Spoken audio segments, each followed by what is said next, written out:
Welcome to GD के इन classes बच्चा party लोग। उम्मीद है सारे लोग अच्छे हैं। हम स्टार्ट करने जा रहे हैं कक्षा 12 का फिजिक्स। कक्षा 12 के फिजिक्स में हम पढ़ रहे हैं प्रकाश। अब प्रकाश के बारे में पढ़ रहे थे, हमने कुछ एक दो लेक्चर पढ़ लिया। अब इसके बाद हम पढ़ेंगे यहाँ चिन्ह परिपाटी। चिन्ह परिपाटी हमें पढ़ना बहुत जरूरी है। चिन्ह परिपाटी आएगा तभी हम न्यूमेरिकल लगा पाएंगे, क्योंकि इसकी सहायता से हमें डिसाइड करना होता कि प्रश्न में कौन सा, जैसे वस्तु की दूरी, प्रतिबिंब की दूरी, ये प्लस लेना है माइनस कब लेना है, यही जानना हमें बहुत जरूरी है। तो हम क्या करेंगे, हम स्टार्ट करेंगे। यहाँ पर हम बनाते हैं एक अवतल दर्पण। ये हमारा एक अवतल दर्पण है। अब अवतल दर्पण में सबको पता है ये M1 M2, इसको हम बोलते हैं क्या, द्वारक। दर्पण का मध्य बिंदु जो होता है वह ध्रुव कहलाता है। अब यहाँ से एक रेखा जाती है ध्रुव से, ये हमारा क्या कहलाएगा, मुख्य अक्ष। लाइन हमारा होता है मुख्य अक्ष। हम इसको यहाँ पर लिख दे रहे हैं, ये हमारा क्या है, मुख्य अक्ष, मुख्य अक्ष। ठीक, अब ध्यान से देखें, हमेशा वस्तु कहाँ रखा जाता है, दर्पण जो होगा दर्पण के बाएं साइड वस्तु रखा जाता है। तो यहाँ पर क्या रखेंगे, का मध्य में ध्रुव होता है, और ये जो लाइन बनी है इसे कहते हैं हमको मुख्य अक्ष। ध्यान से देखना, चिन्ह परिपाटी बहुत जरूरी है, क्योंकि अगर चिन्ह परिपाटी नहीं आएगा तो हम न्यूमेरिकल नहीं लगा पाएंगे कोई भी। तो यहाँ पर देखते हैं, जितनी भी दूरियां मापते हैं, हमें याद रखना जितनी भी दूरियां मापना होता है हम कहाँ से मापेंगे, यहाँ से ध्रुव से मापेंगे। हमारा ध्रुव होता है, दर्पण का मध्य बिंदु ही ध्रुव कहलाता है। तो जितनी भी दूरियां मापना होगा कहाँ से मापेंगे, ध्रुव से मापेंगे। ध्यान से, अब वस्तु सदैव वस्तु कहाँ रखा जाता है, बाईं तरफ रखा जाता है। दर्पण के बाईं तरफ वस्तु रखते हैं। तो यहाँ पर वस्तु देखो, बाईं ओर पर वस्तु होता है। सदैव हमेशा याद रखना, दर्पण के बाईं तरफ पे वस्तु रखता है। अगर बाईं तरफ पे वस्तु रखा है तो इसका मतलब ये भी होता है कि प्रकाश किरण सदैव कहाँ से आपतित होंगी, बाईं तरफ से आपतित होगी। प्रकाश किरण हमारी बाईं तरफ से आपतित है। देखो आपतित किरण किधर से हो रही है, बाईं तरफ से। अब ध्यान से देखें, अगर प्रकाश की दिशा में हम लोग चलेंगे, प्रकाश की दिशा में चली गई दूरियां जितनी भी होती है सब धनात्मक होती हैं, तथा प्रकाश के विपरीत दिशा में चली गई दूरियां क्या होती हैं, ऋणात्मक होती हैं। और मुख्य अक्ष के ऊपर ऊंचाई ऊपर की तरफ जितनी भी दूरियां मापना होगा धनात्मक, मुख्य अक्ष के ऊपर मापी गई दूरियां धनात्मक होती है, तथा मुख्य अक्ष के नीचे मापी गई दूरियां क्या होती है, ऋणात्मक होती है। प्रकाश की दिशा में चली गई दूरियां क्या होती है, धनात्मक होती है, तथा प्रकाश के विपरीत चली गई दूरियां क्या होती है, ऋणात्मक होती हैं। अब ये हमें लिखना, हमें ये चीजें लिखने, तो हमने लिखा है कि सभी दूरियां ध्रुव से मापी जाती हैं। यहाँ पर देखो, दर्पण का मध्य बिंदु क्या होता है, ध्रुव से। जितनी भी दूरियां मापना होगा ध्रुव से मापेंगे। सभी दूरियां ध्रुव से मापी जाती है, तथा प्रकाश के दिशा में चली गई दूरियां क्या होती है, धनात्मक। अब प्रकाश यहाँ से आपतित हो रही, अगर हम क्या चले, इधर चलेंगे आपतित प्रकाश की दिशा में, तो दूरियां क्या होंगी, धनात्मक। अगर इसके विपरीत चलेंगे, प्रकाश इधर से जा रहा, हम इधर से चलेंगे, जैसे हम उधर से इधर आ रहे हैं, प्रकाश की विपरीत दिशा में चली गई दूरियां क्या होती है, ऋणात्मक होती है। हमें प्रकाश की दिशा में चली गई दूरियां क्या होती है, धनात्मक होती है। यहाँ पर लिखें, मुख्य अक्ष के ऊपर दूरियां धनात्मक होती है, तथा नीचे क्या होती है, मापी गई दूरियां ऋणात्मक। तब मुख्य अक्ष के ऊपर ये दूरियां धनात्मक होंगी, नीचे क्या होंगी, ऋणात्मक। अब हम नेक्स्ट टॉपिक पढ़ेंगे। नेक्स्ट टॉपिक में हम क्या कहते हैं, मुख्य फोकस किसे कहते हैं, फोकस तल किसे कहते हैं, तथा मुख्य फोकस दूरी तथा वक्रता त्रिज्या में संबंध ज्ञात करें। एक छोटा सा डेरिवेशन है, उसको हम क्या करेंगे, अभी करेंगे।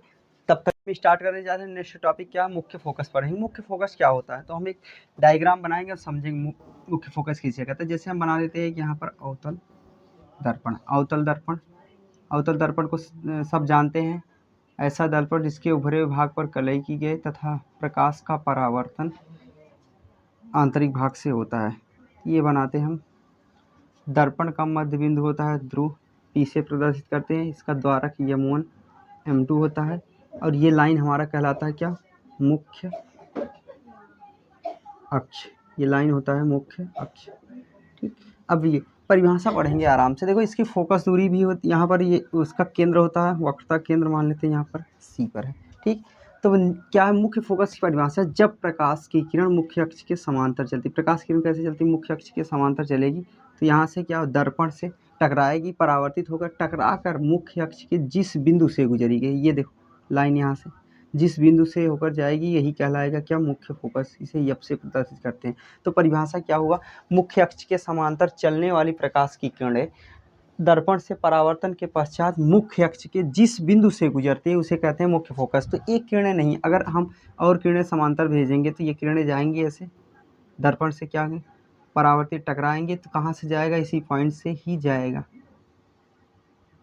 इसी पॉइंट से जाएगा, ऐसे आगे निकल जाएगा। चाहे जितनी किरणें भेजेंगी यहीं जाएगा। अगर हम नीचे से किरणें और भेज दें समांतर जाएंगे तो ये भी टकरा के कहाँ से किरणें निकलेंगी, यहीं से। तो इसको हम परिभाषित कर लेंगे। तो हम समझने के लिए ज़्यादा किरणें नहीं बनाते हैं, ठीक, कम से कम 2 किरणें 3 किरणें दिखा देते हैं। सारी किरणें कहाँ से जा रही हैं। अब इसको हम परिभाषित करेंगे। मुख्य अक्ष के समांतर, यहीं पर लिख रहे हैं थोड़ा सा बड़ा, मुख्य अक्ष के समांतर, मुख्य अक्ष के समांतर चलने वाली किरणें, मुख्य अक्ष के समांतर चलने वाली किरणें दर्पण से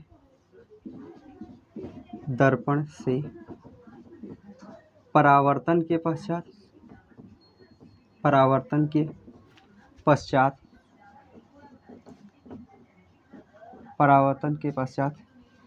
मुख्य अक्ष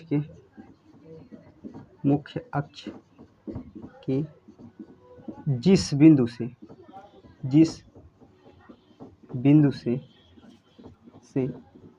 होकर जाती है या आती हुई प्रतीत होती है,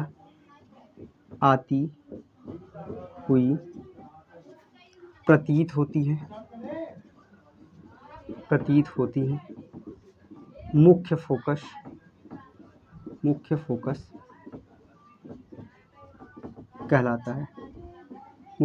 कहलाता है।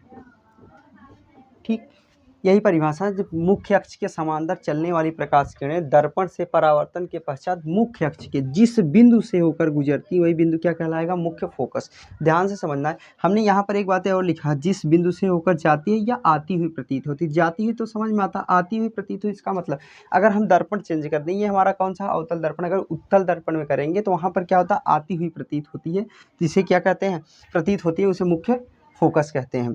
अब इसको हम क्या कहते हैं, एक अवतल दर्पण का डायग्राम बनाएंगे और उसमें दिखाएंगे। तो इसको हम रफ कर देते हैं।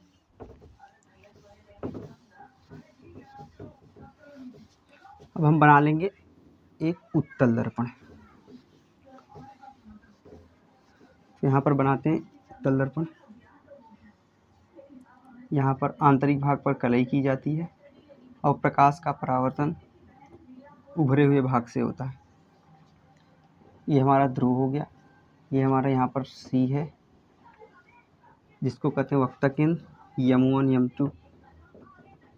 अब प्रकाश किरण कहाँ, मुख्य अक्ष के समांतर चलेंगी, मुख्य अक्ष के समांतर भेजेंगे तो ये टकरा के कहाँ जाएंगी, टकरा के ये फैल जाएंगी कहीं ना, किरणें ये इधर निकल जाएंगी टकरा के, ये वाली किरणें इधर।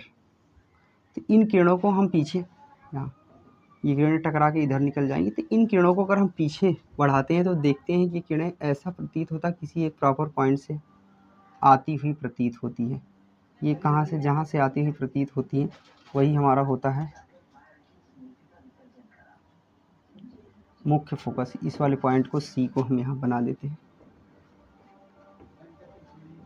ठीक, ये हमारा कौन सा दर्पण है, उत्तल दर्पण। आई थिंक ये समझ में आ गया है। अब नेक्स्ट टॉपिक में हम पढ़ लेते हैं फोकस तल। फोकस तल क्या होता है, हम डायग्राम के माध्यम से समझेंगे। बना लेते हैं हम एक अवतल दर्पण। ये है हमारा अवतल दर्पण। अवतल दर्पण ये हमारा मुख्य अक्ष है, ये हमारा ध्रुव है। यहाँ पर बना देते हैं हमारा सी है। अब हम प्रकाश किरण, दो समांतर प्रकाश किरणों को भेजते हैं। जैसे अगर एक प्रकाश किरण यहाँ से जाएगा होकर, थोड़ा सा सही से बना दे, स्केल की सहायता से अगर आप बनाएंगे अच्छे से बनेगा। प्रकाश किरण यहाँ आ रही, यहाँ से ऐसे निकल जाएगी, ठीक, परावर्तित होकर। दूसरा प्रकाश किरण अगर हम यहीं से भेज दें, यहाँ टकराएगी, फिर ये कहीं ना कहीं, तो यहाँ पर देखो ध्यान से समझते हैं। अगर इनको मिलाएंगे तो हमारा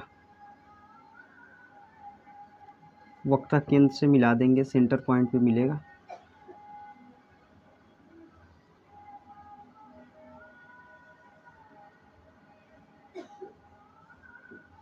स्केल की सहायता से अच्छे से बन गया। प्रकाश किरणें कैसे जाएंगी, यहाँ से ही निकल जाएंगी।